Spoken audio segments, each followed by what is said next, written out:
एक गांव में एक बहुत ही पुरानी गुफा थी। वहाँ के लोग उस गुफा के आसपास जाने से भी डरते थे। गांव वालों का कहना था कि उस गुफा के अंदर एक चुड़ैल है जो गांव वालों को मारकर खा जाती है। विकास, उस गुफा के आसपास मत जाना। उसमें एक खूंखार चुड़ैल रहती है जो लोगों को मारकर खा जाती है। विकास शहर से अपने चाचा भोला के घर घूमने आया था। वो इन अंधविश्वास को नहीं मानता था। एक दिन उसने सोचा क्यों ना उस गुफा के अंदर जाकर खुद देखे। दरअसल वो गांव वालों को अंधविश्वास से निकालना चाहता था। ये बेचारे गांव वाले कितने भोले हैं। मैं इन गांव वालों को अंधविश्वास से निकाल कर रहूंगा। वो गुफा के अंदर चला गया। जब वो गुफा के अंदर गया तो उसे डरावनी आवाजें आने लगी।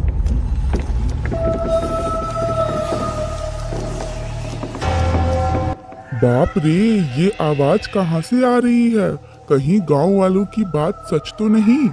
नहीं नहीं, मैं ये क्या सोच रहा हूँ? मैं तो सच का पता लगाने आया हूँ। ये सोचकर विकास थोड़ा और अंदर चला गया। गुफा की डरावनी आवाजें तेजी से आने लगी।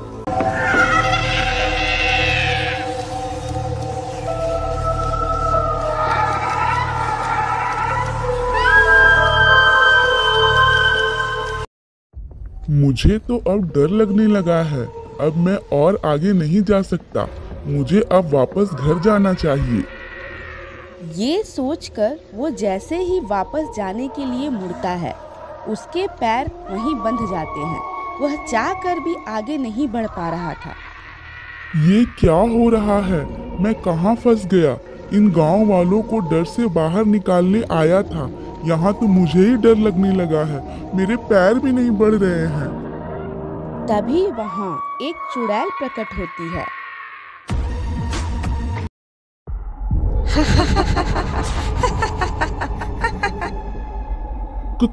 कौन है आप? मुझे छोड़ दो। मुझसे गलती हो गई। मैं अब दोबारा इस गुफा के आसपास भी नहीं आऊंगा। तुझे तो गांव वालों ने आगाह किया था ना। तुझे क्या लगा गांव वाले झूठ बोल रहे हैं? मुझे पता चल गया। गांव वाले सच कह रहे थे। मुझे माफ कर दो। मुझे जाने दो। तभी चुड़ैल थोड़ा शांत हो जाती है। विकास उससे पूछता है, क्या हुआ? आप उदास क्यों हो गए? चुड़ैल गुस्से से विकास की तरफ देखने लगी। फिर कहती है, मैं बहुत दिनों से तुम इंसानों से बात करना चाहती थी, मगर लोग इस गुफा की आवाज सुनकर ही भाग जाते थे। तुमने हिम्मत दिखाकर यहाँ तक आए। विकास डरते हुए कहता है, तो क्या अब आप मुझे मार कर खा जाओगी? मैंने आज तक किसी इंसान का मांस नहीं खाया। अब मुझे डर लग रहा है। कृपया करके मुझे छोड़ दो। मुझे तुम गांव वालों से मदद चाहिए। कहना क्या चाहती हो? हमें बताओ। हम गांव वाले आपकी मदद जरूर करेंगे। दरअसल 100 साल पहले जब मैं भी तुम लोगों के जैसे इंसान थी, तब मैं लोगों के घर में काम का बहाना करके चोरी किया करती थी। मैंने बहुत सारे लोगों को मार दिया। एक दिन जब मैं जंगल से जा रही थी, तभी मेरा पैर फिसला और मैं खाई में गिर गई। वहां गिरने से मेरी मौत हो गई। परंतु जब मैं यमलोक पहुंची तो यमराज ने मुझसे कहा, तुमने अपने जीवन में बहुत सारे पाप किए हैं। तुम्हें इतनी जल्दी मुक्ति नहीं मिलेगी। तुम्हारे पापों की सजा तुम्हें जरूर मिलेगी।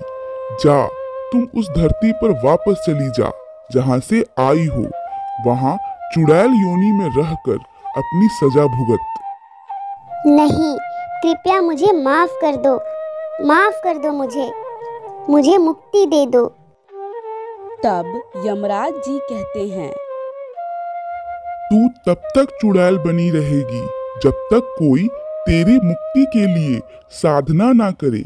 जैसे ही कोई तेरे लिए कठोर साधना करेगा, तुझे उसी क्षण मुक्ति मिल जाएगी और फिर तेरी सजा समाप्त हो जाएगी। मुझे मुक्ति नहीं मिली। मैं जन्म और मृत्यु के चक्र में फंस गई और एक चुड़ैल बनकर रह गई। अच्छा, तो तुम्हें मुक्ति कैसे मिलेगी? मुक्ति दिलाने के लिए तुम्हें मेरे लिए कठोर साधना करना होगा।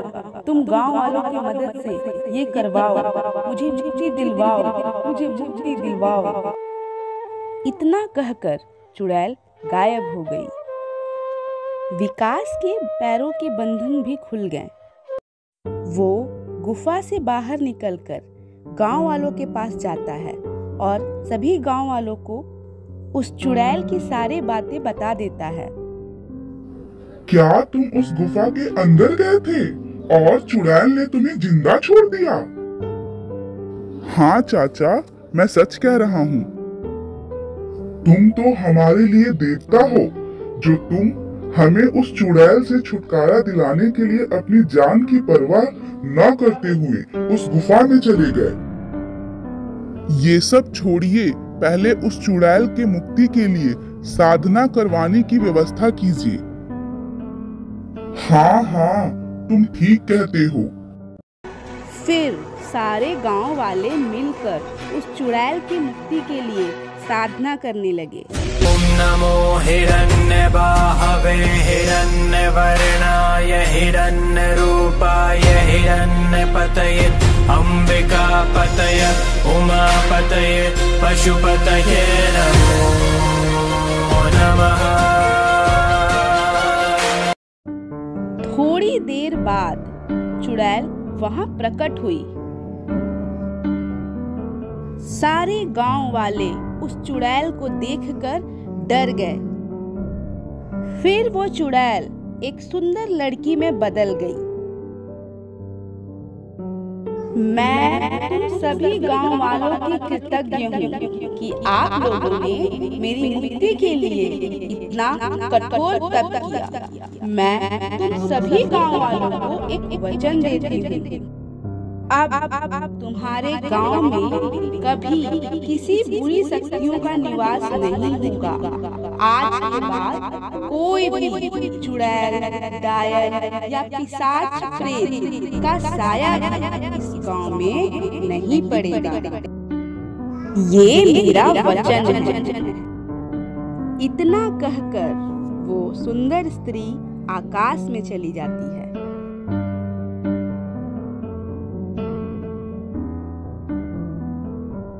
उस दिन के बाद सभी गांव वाले खुशी से रहने लगे। फिर उस गांव में कभी भी किसी भी भूत प्रेत चुड़ैल का प्रवेश नहीं हुआ। कहानी अच्छी लगी तो लाइक करें, हमारे चैनल को सब्सक्राइब करें और कमेंट करना ना भूलें। धन्यवाद।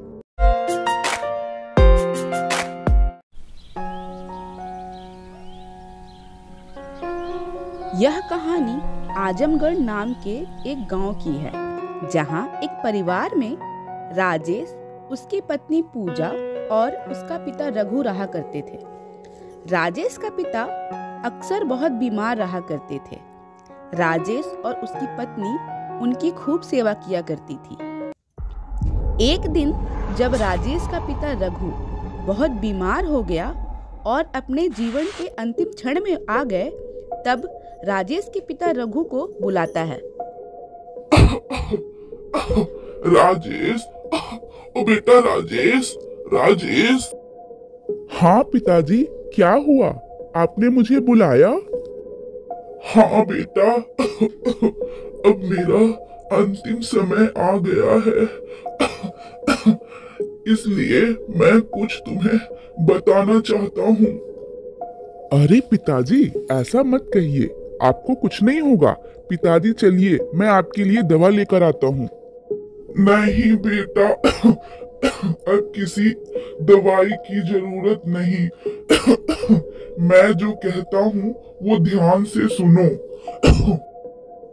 हाँ पिताजी, क्या कहना चाहते हैं आप, बताइए। बेटा, जब जब जब मैं एक हाँ पिताजी, क्या कहना चाहते हैं, जब आप क्या। बेटा, खेत में कुआं। इतना कहते कहते राजेश के पिता की मृत्यु हो जाती है। पिताजी, आप क्या कहना चाहते थे, वो भी नहीं कह पाए। पिताजी उठिए, पिताजी। राजेश अब निराश रहा करता था और कामों में भी उनका मन नहीं लगता था। खाली बैठकर पिता की अधूरी बात के बारे में सोचा करता था। आखिर क्या कहना चाहते थे पिताजी उस खेत के बारे में? कुछ तो कहना चाहते थे, लेकिन क्या? या फिर खेत में जो कुआं है उसके बारे में कहना चाहते थे? पर उस कुएं के बारे में क्या कहना चाहते थे? अब राजेश कुछ देर काम करके उस कुएं के पास बैठा रहता जो उसके ही खेत में था और उस कुएं को ध्यान से देखता रहता। तभी उसे कुएं के अंदर सुरंगनुमा दरवाजा दिखाई देता है। अरे ये क्या, इस कुएं के अंदर दरवाजा है? लगता है इसके अंदर जरूर एक रहस्य छुपा है जो पिताजी मुझे बताना चाहते थे। अब राजेश उसी सुरंग से नीचे उतरकर जाने लगता है। अरे ये क्या, यहाँ तो पूरा खजाना भरा पड़ा है। यहाँ तो इतना सारा खजाना है। फिर भी मेरे पिताजी इतनी गरीबी में क्यों जी रहे थे? और इस कुएं के बारे में मुझे क्यों बताया जब उन्होंने यह खजाना नहीं लिया यहाँ से? खैर, ये सब तो अब नहीं जान सकता मैं, लेकिन ये खजाना अब अपने साथ लेकर जाना ही होगा। राजेश तुरंत घर जाकर एक बड़ा सा बर्तन लेकर आता है। उसमें ढेर सारा खजाना रख के जैसे ही कुएं से बाहर निकलता है, उस बर्तन से सारा खजाना गायब हो जाता है। ये देखकर राजेश बहुत दुखी होता है। अरे ये क्या, सारा खजाना कहाँ गया? मैं तो खजाना लेकर आया था, खजाना गायब कैसे हो गया? राजेश फिर से उस कुएं में जाता है और खजाना लेकर जैसे ही कुएं से बाहर आता है, उसका सारा खजाना फिर से गायब हो जाता है। यह देखकर राजेश फिर से हैरान रह जाता है। वह फिर से प्रयास करता है, लेकिन हर बार कुएं से बाहर आते ही वह खजाना गायब हो जाता है। हे भगवान, ये क्या हो रहा है मेरे साथ? मैं जैसे ही इस कुएं से खजाना लेकर बाहर आता हूँ, सारा खजाना गायब हो जाता है। अब क्या करूँ? शायद वो खजाना मेरी किस्मत में है ही नहीं। शायद पिताजी ने भी कोशिश की होगी, पर उनको भी ये खजाना नहीं मिला होगा, तभी तो हम गरीबी में ही जी रहे हैं। राजेश यह सोचकर उस खजाने को पाने की इच्छा छोड़ देता है और वापस से अपने कामों में लग जाता है। एक दिन गांव में एक साधु भिक्षा मांगने आता है। भिक्षाम देहि मां, भिक्षाम देहि।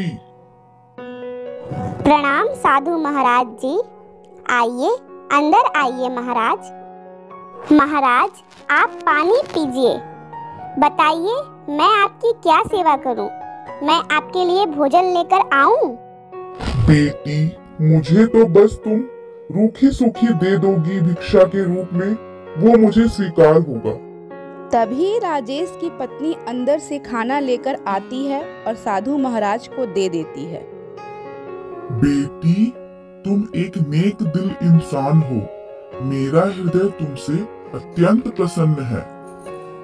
बेटी, जल्द ही तुम्हारे भाग्य खुलने वाले हैं।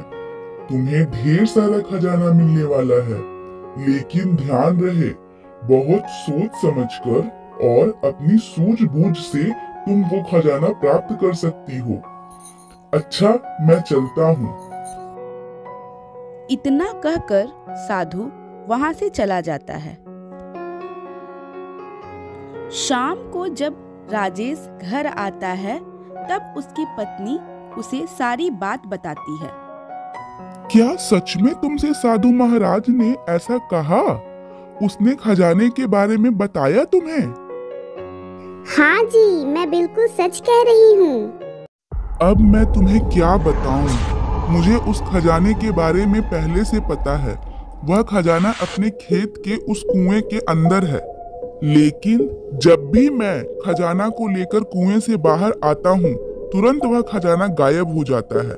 मैंने कई बार उसको बाहर लाने का प्रयास किया, पर हर बार वो खजाना गायब हो जाता है। लगता है इसीलिए साधु महाराज जी ने कहा था, खजाना को बहुत सोच समझकर और अपनी सूझबूझ से ही प्राप्त कर सकते हैं। ठीक है, कल ही हम चलेंगे उस कुएं के अंदर। अगले दिन वो दोनों कुएं के अंदर जाते हैं और फिर से खजाना लेकर बाहर आते हैं और तुरंत ही वह खजाना गायब हो जाता है। देखा पूजा, मैंने कहा था ना कि खजाना गायब हो जाता है। अब हम भला कैसे उस खजाने को प्राप्त कर सकेंगे?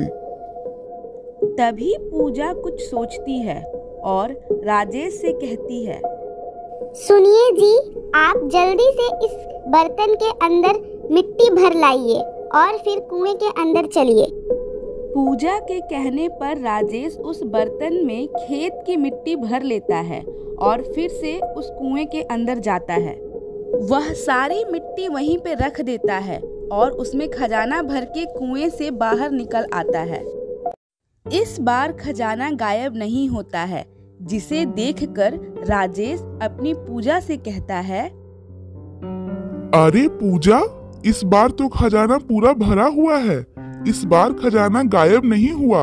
ये कैसा चमत्कार है पूजा, और तुमने ये कैसे किया? कुछ नहीं जी, मैंने अपने सूझबूझ से काम लिया, जैसा कि साधु महाराज जी ने कहा था। मैंने सोचा खाली बर्तन कुएं के अंदर जाने से और बर्तन भरकर बाहर आने की वजह से अगर ऐसा हो रहा है तो क्यों ना बर्तन भरकर ही कुएं के अंदर लेकर जाया जाए और अंदर से भी बर्तन भरकर बाहर लाया जाए। बस फिर क्या, ऐसा ही किया और फिर खजाना गायब नहीं हुआ। राजेश अपनी पत्नी की सूझबूझ से बहुत खुश हो जाता है और वो दोनों खजाना लेकर अपने घर की ओर चले जाते हैं।